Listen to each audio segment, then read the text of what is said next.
మన నీళ్లు మనకు కావాలనుకున్నాం, సరే పర్వాలేదు, మనం సుభిక్షంగా బతకాలనుకుంటే మనం నీళ్లు మనకు కావాలి, మన నీళ్లు మనకు అన్నాడు. ఒక్క ప్రాజెక్ట్ కన్నా శంకుస్థాపన చేసిరండి ఇప్పటి వరకు? చూసిండ్రు ఎక్కడన్నా మీరు? సరే, అందులో జాప్యం జరిగింది, ఇవాళ కాకుంటే రేపోతే అనుకుందాం. అందులో కూడా జాప్యం జరగడానికి అవకాశం లేదు. ఎందుకంటే అందులో జాప్యం వల్ల కూడా ఈ రోజు ఎంతో మంది రైతులు ఆత్మహత్య చేసుకుంటున్నటువంటి సందర్భం మనం ప్రతిరోజు చూస్తూనే ఉన్నాం. సరే, దానికి కొంత టైం ఇద్దాం, కొంత వెసులుబాటు ఇద్దాం, పరిపాలనకు ఆటంకం కాకుండా కొంత సహకరిద్దాం. ఆ విజ్ఞత, ఆ వినయం మనకు ఉంది కాబట్టి దానికి కొంత టైం ఇద్దాం. అదేవిధంగా నియామకాలు అంటే చదువుకున్నటువంటి విద్యార్థులకు ఉద్యోగ కల్పన ఇవ్వాలి. ఉద్యోగ కల్పన ఇవ్వాలంటే మరి ఈ రోజు ఒక్క నోటిఫికేషన్ అన్న వచ్చిందా అండి? ఒక్క నోటిఫికేషన్ అన్నా? నీళ్లు లేవు, నీ నినాదంలోని నియామకాలు లేవు. ఆ నియామకాల్లో అండి మీరు పరిశీలించినట్టయితే కాంట్రాక్టు ఉద్యోగస్తులకు మాత్రమే రెగ్యులరైజేషన్ అంటున్నాడు. రాజ్యాంగం మీద ప్రమాణం చేసినటువంటి పాలకులు మీరు, పెద్దలు మీరు, విజ్ఞత మీకుంది. రాజ్యాంగానికి విరుద్ధంగా ఉండేటువంటి ఆ కాంట్రాక్ట్ ఉద్యోగులను ఎలా క్రమబద్ధీకరిస్తారు, ఎలా రెగ్యులరైజ్ చేస్తారు? మెరిట్ బేస్ మీద ఎవరికైతే నైపుణ్యాలు ఉండవో, ఎవరి దగ్గర అయితే శక్తి యుక్తి ఉందో వాళ్ళకు ఉద్యోగం ఇచ్చినట్టయితే ఈ రాష్ట్రం అనేటువంటిది, ఆ పాలన అనేటువంటిది సుభిక్షంగా ఉంటుంది. ఆ మెరిట్ బేస్ మీద లేనటువంటి కాంట్రాక్ట్ ఉద్యోగులకు మీరు రెగ్యులరైజేషన్ చేసినట్టయితే మరి ఈ రోజు చదువుకుంటున్నటువంటి విద్యార్థుల పరిస్థితి ఏంది? ఆల్రెడీ గ్రాడ్యుయేషన్ అయిపోయినటువంటి విద్యార్థి పరిస్థితులు ఏంది? మీరు ఆల్రెడీ ఉద్యోగం ఉన్నటువంటి వాళ్ళకి అది కల్పించినట్టయితే అది ఏ బేస్ మీద మీరు ఇస్తున్నారని మేము అడుగుతున్నాం. ఇదా మీ నియామకాలు? అది నియామకమా లేకుంటే నీ నిర్వాహకమా? మరి ఆ రెండు విషయాలను పక్కన పెట్టినట్టయితే ఈ రెండింటిలో నిర్వాహకం జరిగింది. నీళ్లు లేవు, అంటే నియామకాలు లేవు. మరి నిధుల విషయానికి వద్దాం. నిధులు అంటే గవర్నమెంట్ కేటాయించేటువంటి బడ్జెట్, అది అనేక రకాలుగా డెవలప్మెంట్ కానీ, సంక్షేమానికి కానీ, ఇతరత్ర విషయాలకు కానీ బడ్జెట్ అనేటువంటిది ప్రభుత్వం కేటాయిస్తుంది. అది ఎవరింట్లో నుంచో తెచ్చేటువంటిది కాదు. అది ప్రతి పౌరుని యొక్క ప్రాథమిక హక్కు. అది ఆ నిధి అనేటువంటిది విద్యార్థులకు సంక్షేమం కింద స్కాలర్షిప్లు ఇవ్వాలి. గతంలో ఎన్నడూ కూడా ఉపకార వేతనాలు అనేటువంటివి ఇంత జాప్యం జరగలేదు. ఇంత మేరకు జాప్యం జరిగినటువంటి ప్రభుత్వం ఏదైనా ఉన్నట్టయితే అది ఇప్పుడు మాత్రమే. మేము మా యొక్క పోరాటం అనేటువంటిది నీ ఉపకార వేతనాల కోసం ఎదురు చూడడానికా? మనం అనుకుంటున్నటువంటి బంగారు తెలంగాణ అనేటువంటిది ఈ రకంగా అవసరపడడానికా? ఎంతో మంది తల్లిదండ్రులు బిడ్డల యొక్క ఉన్నత విధిని ఆశించి మేం చదువుకోలేదు, కనీసం మా బిడ్డలన్నా మంచి చదువులు చదువుకోవాలని చెప్పేసి మరి అరకొర సదుపాయాలతో కాలేజీలకు పంపిస్తే ఈ ఉపకార వేతనాల ముచ్చటే లేదు. మరి లేదు, నువ్వు ఉపకార వేతనాలు ఇస్తావా ఇవ్వవా అనేటువంటి ఒక స్పష్టత లేదు. ఇప్పుడైనా చెప్పండి, మీరు ఇవ్వమంటే చెప్పండి. మనకి ఏ స్థాయి విద్య అవసరమో అదే విద్యను మనం తీసుకుంటాం. గవర్నమెంట్ కాలేజీలో చదువుకోవాలన్నా అక్కడే చదువుకుంటాం. మరి ఫీజులు కట్టేటువంటి పరిస్థితి ఉండదు కదా అక్కడైతే. మరి మాకు ఆ వెసులుబాటు అక్కడ ఇస్తావా? గవర్నమెంట్ కాలేజీలో ఇంతమందికి 2650 మందికి టౌన్ లో ఉన్నట్టయితే 2650 మందికి నువ్వు గవర్నమెంట్ కాలేజీలో నువ్వు అవకాశం కల్పించగలుగుతావా, ఫెసిలిటీ కల్పించగలుగుతావా అనేటువంటిది ఒకసారి చెప్పమని అడుగుతున్నాం. మరి గవర్నమెంట్ కాలేజీలో చదువుకోవడానికి వసతులు లేవు, కార్పొరేట్ విద్యను అందుకునేటువంటి శక్తి లేదు. మరి ఈ రోజు జిల్లా స్థాయిలో ఉన్నటువంటి ఇలాంటి ప్రైవేట్ యాజమాన్యాలు ఎంతో మనకు నాణ్యమైనటువంటి విద్యను అందిస్తుంటే వాటిని కూడా నిర్వీర్యం చేసేటువంటి ఆలోచన నువ్వు చేస్తున్నావు. అయ్యా, ఒకటే అడుగుతున్నాం విద్యార్థుల తరపు నుండి, నువ్వు విద్యనే విస్మరించినట్టయితే మరి దేని కొరకు నీ పాకులాట? నీ పదవి కొరక? ఉద్యమకారుడని నమ్మినాం, విఘ్నుడని నమ్మినాం, ఓటేసినాం, సీట్ ఇచ్చినాం, గద్దెనిచ్చినాం. నువ్వు గద్దెనెక్కిన తర్వాత మా పైన మధ్యలో వాతలు పెడతావా నువ్వు? ఇదా?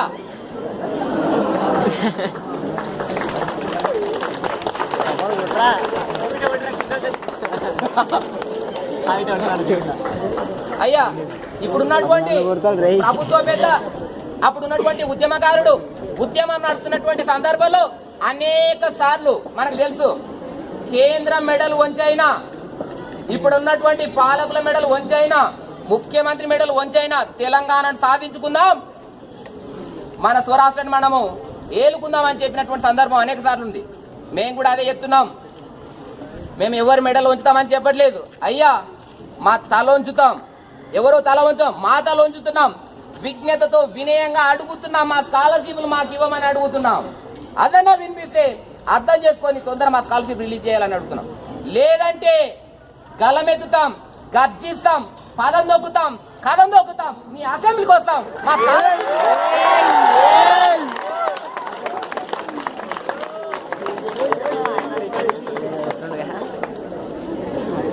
విద్యార్థుల భవిష్యత్తుతో ఆటలొద్దు, విద్యార్థులతో ఈ అగచాట్లు వద్దు. వాళ్ళు ఎంతో భవిష్యత్తు ఉన్నటువంటి వాళ్ళు. ఈరోజు ఒకవేళ ఫీజులు పే చేయలేనటువంటి సందర్భంలో ఏ తల్లిదండ్రులైనా వాళ్ళని విద్యార్థులను వాళ్ళ పిల్లలని మాన్పించినట్టయితే ఆ ఉసురు నీకే తగులుతుంది. దయచేసి ప్రభుత్వ పెద్దలు, పాలకులు అర్థం చేసుకోవాలి. ఇప్పుడు చేస్తున్నటువంటి డిమాండ్ ఏదైతే ఉందో అది అతి త్వరగా అమలు చేయాలి. లేదంటే ఈ శాపం, ఈ పాపం అనేటువంటిది మీకే ఉంటుంది. బంగారు తెలంగాణ, ఈ భాగ్యమైనటువంటి తెలంగాణలో మాకు బంగారం లేకున్నా పర్వాలేదు, మా భవిష్యత్తు బాగుంటే చాలనుకుంటున్నాం. మరి దాని కొరకు మీరు చేస్తున్నటువంటి ఏంటి? ఏ ఒక్క సందర్భంలో కూడా నువ్వు విద్యార్థులను వేధించేటువంటి స్థితిలో ఉండొద్దు. విద్యార్థుల సమస్యల కోసం మీకు ఒక విషయం గుర్తుండాలి. అఖిల భారతీయ విద్యార్థి పరిషత్ యొక్క సిద్ధాంతం అనేటువంటిది ఎన్నడూ కూడా జూన్, జూలై, ఆగస్టు, సెప్టెంబర్లో మాత్రమే విద్యార్థుల సమస్యలు ఉంటే అక్కడ పోరాటం చేస్తుంది, ధర్నాలు చేస్తుంది, రాస్తారోకలు చేస్తుంది. ఎన్నడూ ఏ చరిత్రలో ఎప్పుడు కూడా డిసెంబర్, జనవరిలో ఉద్యమం చేసినటువంటిది, రాస్తారోక చేసినటువంటి సందర్భం లేదు. ఎందుకంటే విద్యార్థులకు అకాడమిక్ ఎండింగ్ కాబట్టి వాళ్ళకు ఎలాంటి ఆటంకం కలిగించొద్దు, వాళ్ళ ఎడ్యుకేషన్కు ఎలాంటి అవరోధం కలిగించొద్దు అనేటువంటి ఉద్దేశం, సిద్ధాంతం అఖిల భారతీయ విద్యార్థి పరిషత్. ఈరోజు జనవరిలో కూడా మీ ముందుకొచ్చి ఉద్యమం చేస్తుందంటే, రోడ్ ఎక్కుతుందంటే అది నీ నిష్ఠూరం తప్ప ఇంకెవరిదని అడుగుతున్నావు.